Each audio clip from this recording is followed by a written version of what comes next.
Thank you, Jorge. You're welcome. All right, so there's one person. Well, it looks like it's me. Okay. Do you want me to read it? I guess so. You want to read for me? Sure. No, you say that. Okay. Okay, so to be honest with you, I started Louisiana Words about 10 years ago. We're in our 10th year, and it's actually now starting to take off, and now it's going to be a nonprofit this summer, and then we're going to be publishing in December. All right. Awesome. Through the 10 years of doing this, I've always, I've hosted and I've read things. I've never put something together and been like, hey, I'm going to present Lewis to you. So that's what I tried to do tonight. So a lot of the stuff I'm reading is from my website, LewisToliverJr.com. For a while, I was having a hard time writing new stuff, and since 2023 has started, I've been working on a lot of things. This first one's called Demisexual Me. I've had feelings for a man. I've had feelings for a woman. I've had the best of both worlds, even had everything in between. Trans, bi, straight, lesbian too. My problems are still the same. I need to feel like I'm real. I need to feel like you're real. No man or woman can seduce me. My sexuality is mine, not yours. I can't just give myself away. No one gets me without respect.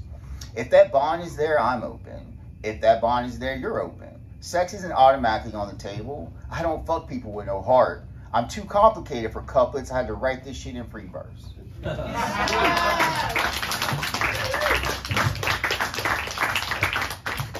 This next one is called Dark Angel. I am a dark angel. Just because I mingle with the dead doesn't mean that I am dead. The world needs angels in the darkness as much as angels are needed in the light. Dark angels are inspired by the bright side of the world. We each come into the world looking for meaning. I was born on the dark side of the world, set up to fight the hardest challenges. A child born into a pattern of physical and sexual abuse. A teenager victim to racial and societal abuse. A man who fell into a trap of self-abuse and punishment. I know that many human beings are navigating this path. This is why you should do more than look at me. You should read me.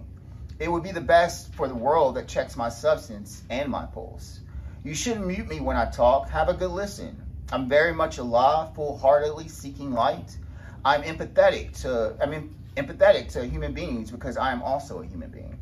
I know a ton of good-hearted souls are living in the dark, looking for peace among the pain of trauma that impacts each day. I'm here to point to them to the exit door, with the cracks of light gleaming through. Those who desire to be a better place will open the door and go through it. I will not push anyone.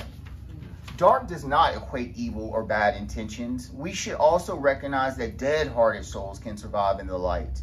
They are not angels, but they will pose as one to influence you. These are the types we have to avoid at all costs. They exist just to lead us right back to the door of darkness. There are plenty lights hidden on the dark side of the world, but don't confuse me with them. My fire burns brighter. My glow is invigorating. I stand here like a sun with a black cape. I won't use shade to bring anyone down. I am the magician that turns darkness into light. I am a dark angel. The universe sees nothing wrong with that. I accept my purpose to bravely unify us angels. I accept my mission to bring healing to the world. I accept all of you.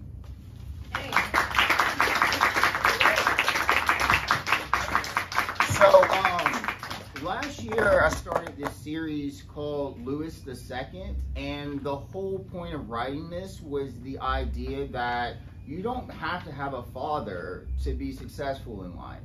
And we're really stuck on this gender idea of mother and father. And for me, my father was a gambler and an alcoholic. The best thing he could have done was leave my life, okay? So this is about, I started writing the series, and I'm doing the second season this year. But it talks about how the relationship with my father affected me and how I had to guide my own self as I was growing up.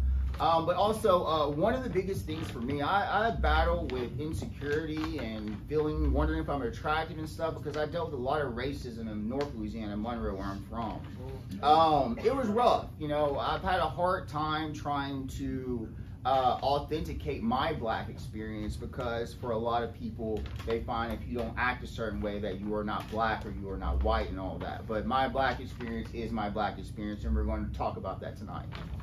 All right, this is the episode. This is my 4th episode in the first season. It's called The First Time I Found Out I Was Black. I would say the most difficult aspect of my life that I've had to deal with is racism. Can you imagine what it feels like to be rejected because of the color of your skin? It's a horrible feeling to be harassed and rejected for something you cannot control. I hurt every day knowing that racism is encouraged in a rural area like Monroe, my hometown, in North Louisiana. It often feels like I'm going back in time when I visit home now that I've traveled the United States and other parts of the world. My mother and father have racially diverse backgrounds, but my mom has extraordinary mind and work ethic that I respected. I would say because of how my mom carried myself intelligently, she defied a lot of odds, eventually becoming the first black woman as a manager of the operations for General Motors in Monroe.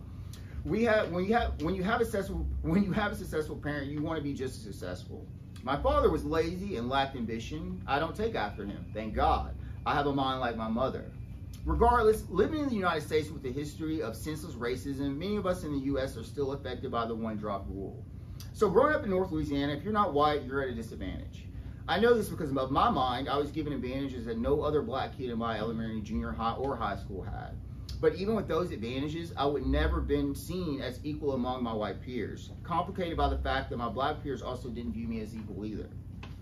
Walking a thin line where you are consistently told you're not black or white enough daily is traumatic and exhausting. One day in second grade, a girl, Tara, passed out invitations to every kid in the class but me and a black girl named Lakeisha for a skating party. When it was brought to the teacher's attention that Lakeisha and I did not get an invitation, Tara revealed that her parents said that she could not invite any black kids. This was 1992, but still, you can imagine how that felt. I didn't even know what being black meant at the time. The crazy thing is that this behavior from Tara and her parents was allowed.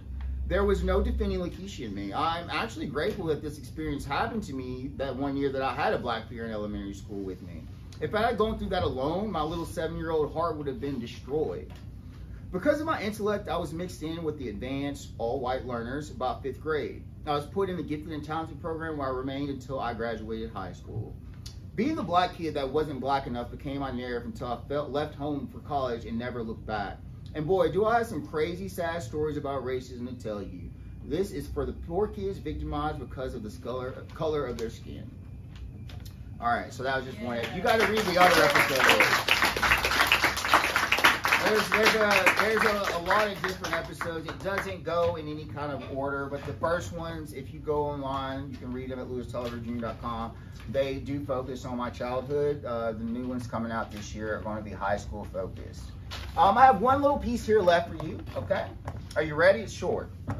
It's called Brain versus Gun versus Penis. Being a man has nothing to do with the penis nor a weapon. There are many penises and many weapons. It's hard to make constant good use of either. If I have to choose between a penis, a gun, or a brain, I choose the brain. The instant gratification is longer, you can control the other two, and you're never left with a blank shot. All right. Thank you so much. All right, so that ends our show. No worries.